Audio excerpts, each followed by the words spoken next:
एक विशेष विषय को लेकर के एकत्रित हुए हैं इस विद्यालय में। तो सर्वप्रथम मंचासीन अतिथियों का मैं आप लोगों से परिचय करा दूं। कार्यक्रम की शुरुआत की अनुमति प्रतीकात्मक रूप से हम अपने स्तर से मांगते हैं और इनका स्वागत करते हैं। हमारे दतिया जिले के बाल विवाह विरुद्ध जन जागरूकता अभियान के रीना गौतम जी, प्रशासक महिला बाल विकास वन स्टॉप सेंटर दतिया से हमारे टीचर प्राप्त हैं। हम कर्तन ध्वनि से उनका स्वागत करते हैं। हमारे बीच में दतिया से ही महिला बाल विकास से भाई आकाश श्रीवास्तव जी विराजमान है। कर्तन ध्वनि से उनका स्वागत करते हैं। हमारे बीच में आपकी संस्था के प्राचार्य जिला विज्ञान अधिकारी आदरणीय श्री संतोष अग्रवाल जी समर्थ। हमारे बीच में पत्रकार बंधु भी उपस्थित हैं। तो और अब हम लोग अपना कार्यक्रम प्रारंभ करते हैं। जैसा कि आपको सामने कुछ शब्द आज हम यहाँ लेंगे। बाल विवाह शब्द से आप सभी लोग परिचित होंगे। शायद ही है कोई जाए तो वो बाल विवाह के अंतर्गत आती है। बताइए कोई खड़े होकर के, हाँ बोलिए।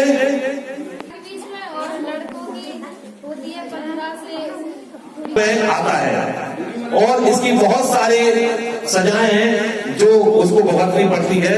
तो हमारे पास समय की कमी है।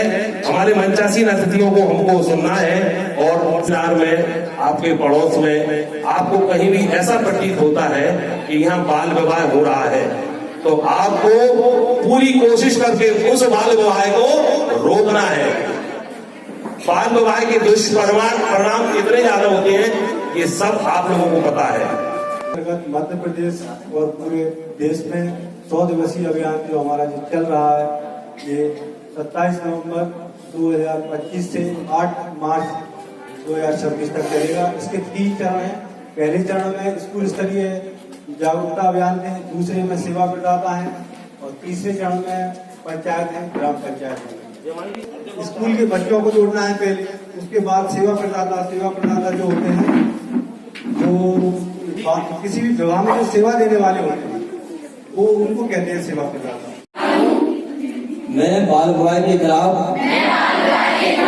हर संभव मैं सुनिश्चित करूंगा कि मेरे परिवार, पड़ोस और समुदाय में किसी बालिका का बाल विवाह न हो। मैं बाल विवाह के किसी भी प्रयास की पंचायत और सरकार को दूंगी। मैं सभी बच्चों की शिक्षा और सुरक्षा के लिए भी बुलंद करूंगी और बाल विवाह मुक्त भारत का निर्माण करूंगा। धन्यवाद। एवं मंच पर बैठे सभी मंचासीन अतिथिगणों को मेरा प्रणाम एवं इस कार्यक्रम के मुख्य पहलू समक्ष बैठी मेरी बच्चियों को बहुत बहुत प्रेम। ये जो कार्यक्रम चल रहा है, ये क्यों चलाया जा रहा है, ये सारी बातें यहाँ पे बैठे सभी महानुभाव आपको बताएंगे कि बाल विवाह क्या है, क्यों करना नहीं चाहिए और इसके क्या दुष्परिणाम। पर मैं आपको बताऊंगी कि ये अलग जानकारी, क्योंकि मेरा गला खराब है इसलिए मैं बोल नहीं पा रही, लेकिन समझाने की कोशिश करूंगी। तो मैं 2 पंक्तियों से अपनी बात स्टार्ट करूंगी। महल होता है वो छत पर मगर कुटिया नहीं होती, बन जाता है घर मंदिर जहाँ बिटिया जन्मे। बन जाता है घर मंदिर जहाँ बिटिया जन्मे।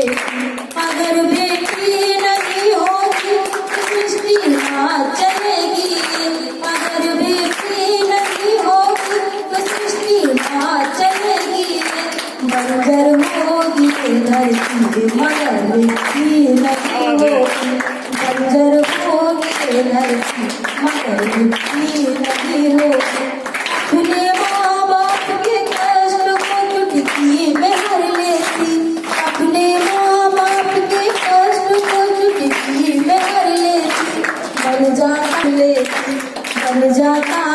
हर मंदिर जाबती आज खुले।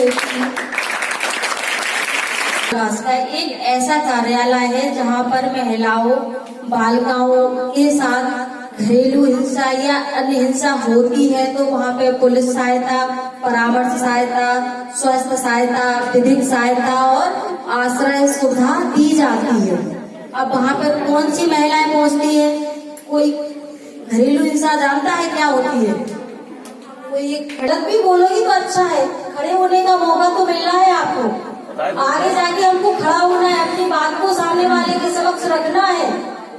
सिर्फ पढ़ना, डिग्री लेना हमारा काम नहीं है। वो बता रही होती, वो बता घर में पशुओं वालों के लिए मारा पीटा जाता है या प्रताड़ित किया जाता है। वेरी गुड किया जा रहा है, या बहू है ससुराल द्वारा मारपीट की जा रही है, पति उसको खर्चा नहीं दे रहा है या मारपीट करके घर से निकाल रहा है या दहेज की मांग कर रहा है, वो सारी हिंसाएं घरेलू हिंसा के अंतर्गत आती है। तो आप हिंसा से कैसे बच पाओ? क्या होता है कि हमारे साथ हुई होती मारपीट पर हम थाने में जाते हैं तो जो थाने का माहौल होता है, वर्दी होती है, उस जो वर्दी के पीछे का डर एक समाज में बैठा हुआ है, उस डर के कारण हम अपनी बात को थाने में नहीं रख पाते।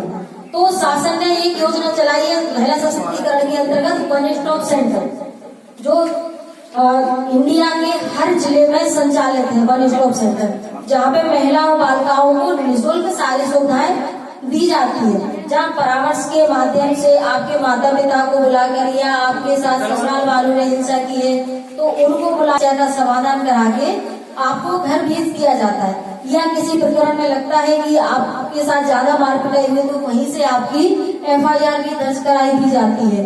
आपको पुलिस के लिए अलग से जाने की आवश्यकता नहीं है। वो लगता है कि आप आगे ठीक है ना, आपके भविष्य के लिए ये मैं निश्चित रूप से वादा कर सकता हूँ कि हमारे यहाँ जितनी बच्चियां पढ़ रही हैं इनमें से कोई भी बाल विवाह नहीं करेगा, और कहीं भी यदि बाल विवाह हो रहा है तो उसको रोकने के लिए ये विरोध करेंगे। इनके पास वो नंबर है जहाँ पर ये मैसेज कर सकती हैं। आपको सारी जानकारी बाल विवाह रोकने के लिए बताई जा चुकी है। सर ने कहा हम जिला विज्ञान अधिकारी के रूप में बात करते हैं तो मैं उस रूप में भी बात करूंगा। बायोलॉजी की बच्चियां भी अच्छे से जानती हैं जो साइंस पढ़ती हैं, उन्हें भी पता है कि हमारे शरीर के अंगों का जो और मानसिक विकास, शारीरिक और मानसिक विकास एक निश्चित उम्र तक अच्छे से हो पाता है, तभी हम माँ बनने के लायक और सामाजिक परिवेश में जाने के लायक परिपक्व हो पाते हैं। तो वो उम्र कौन सी निकल के आई है? 18 वर्ष और उसके ऊपर, या लड़कों के लिए 21 वर्ष और उसके ऊपर। तो ये विज्ञान से भी सहमत है, विज्ञान सम्मत भी ये बात है और हमारे कानून सम्मत भी ये बात है। अब मैं दूसरी बात करता हूँ, जो सर बात कर रहे थे अपने लक्ष्य की। लक्ष्य वो होते हैं जो हम खुली आंखों से चिंतन करते हुए अपने उद्देश्य को डिसाइड करते हैं, वो हमारा दृढ़ लक्ष्य होता है। और जिस दिन अपने दृढ़ लक्ष्य के पीछे पड़ जाते हैं तो आसपास का जो हमारा वातावरण है वो उसको कभी भी डिस्टर्ब नहीं कर सकता है। यदि हमें कुछ विरोध भी होते हैं, कुछ विरोध करने की ताकत आनी चाहिए। जिस दिन आप विरोध करने की ताकत आ जाएगी, आप अपने लक्ष्य को अवश्य प्राप्त करेंगे।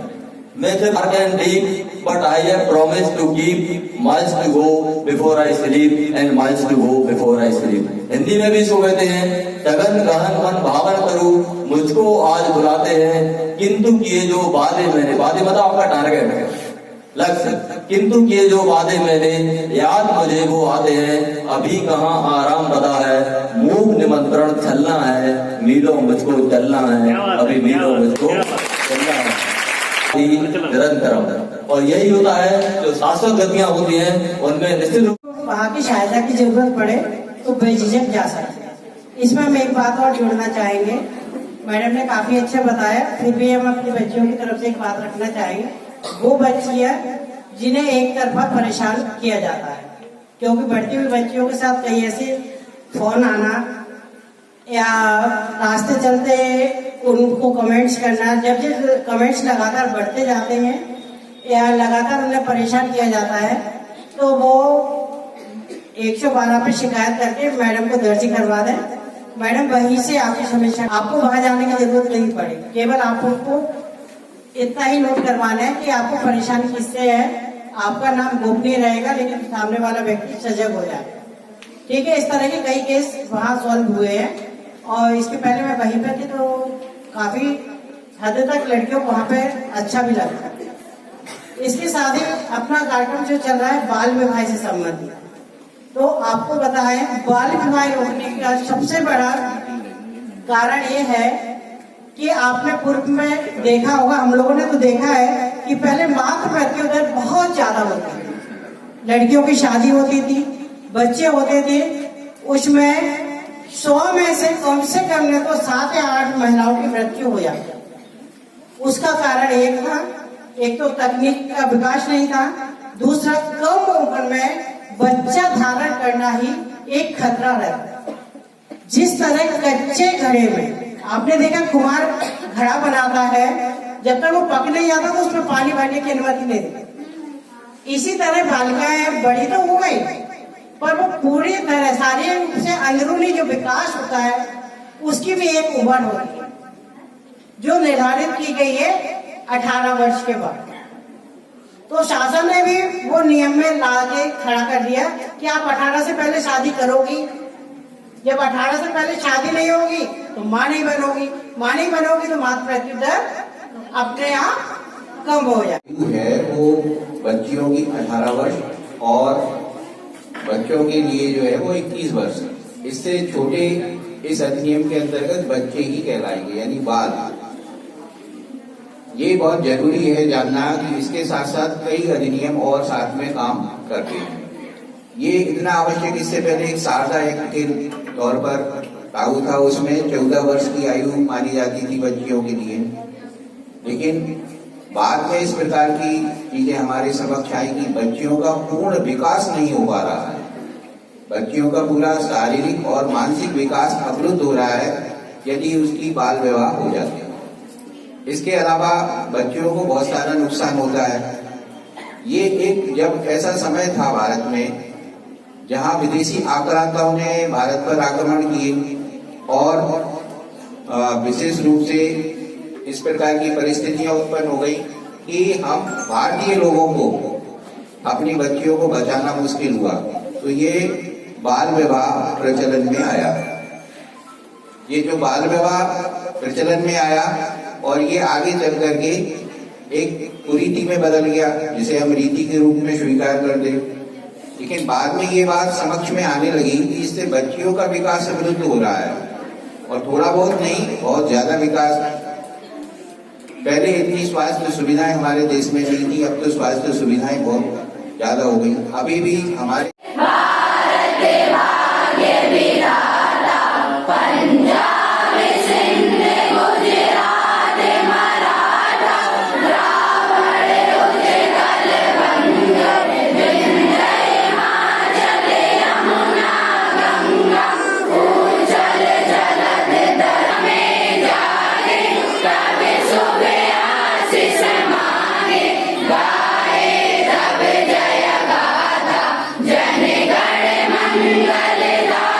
जय